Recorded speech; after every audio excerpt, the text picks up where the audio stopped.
Approximately 1 in 7 American adults have chronic kidney disease, and the prevalence is higher in those with metabolic risk factors, such as high blood pressure, diabetes, and obesity.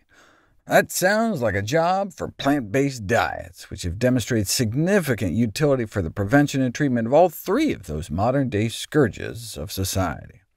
Their utility for the treatment of so many diseases has led to a growing interest in their applicability for the prevention and treatment of chronic kidney disease itself. In theory, there are multiple benefits of more plant-based diets in the management of kidney disease. The intake of animal fat is associated with protein loss in the urine, and other components related to meat such as choline and carnitine are converted by bad gut bugs into TMAO, which is associated with scarring of the kidneys. Plant-based diets carry a decreased acid load, whereas ingestion of animal-based foods like meat, eggs, and dairy increases the formation of acid and ammonia, unlike the favorable alkalization from fruits and vegetables. The phosphorus in plant-based protein is less absorbable, which is a good thing if you have ailing kidneys, especially compared to the added phosphorus-based preservatives that are often used in meat processing.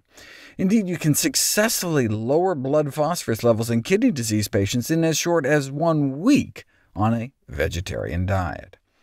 High dietary fiber intake can also pull advanced glycation end products out of your system, those so-called glycotoxins, and prevent constipation, which can cause potassium overload in kidney patients. A plant-based diet also lessens the likelihood of exposure to potassium-based additives. A lot of the phosphorus additives in meat are also potassium additives. And finally, there may be favorable impacts on the gut microbiome, leading to lower generation of uremic toxins. Such putrefaction products are generated by protein putrefying in the gut, but plant-rich diets may be able to reduce uremic toxins, in part due to increased fiber and lower protein intakes.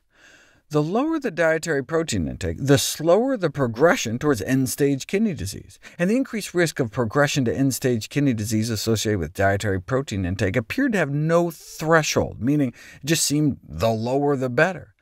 But even if you just drop your protein intake by just like 10 grams a day, that modest reduction may decrease the risk of end-stage renal disease and death by greater than 50%. That's incredible. It was a randomized controlled trial. They were trying to get people down to like 0.6 grams per kilogram a day of protein, which is like 40 grams a day, but could only get people down to about 60 grams a day, which is technically not even a low-protein diet. The recommended protein intake is 0.8 grams per kilogram per day, or like 50 grams a day. But just getting people from the usual protein intake of like 70 grams down to 60 cut their risk of dialysis or death by 77%. Check this out. By the end of 4 years, more than 25% of those in the usual diet group were either dead or on dialysis from end-stage disease. In the reduced protein group, it was less than 10%. A randomized controlled trial proving massive benefit. Yet despite strong scientific evidence, many doctors are still unconvinced that a low-protein diet can help patients with chronic kidney disease. Why? The reasons for this nihilism are unclear, but could be related to insufficient background knowledge, lack of interest in nutrition and dietetics, and limited familiarity with the most recent scientific literature.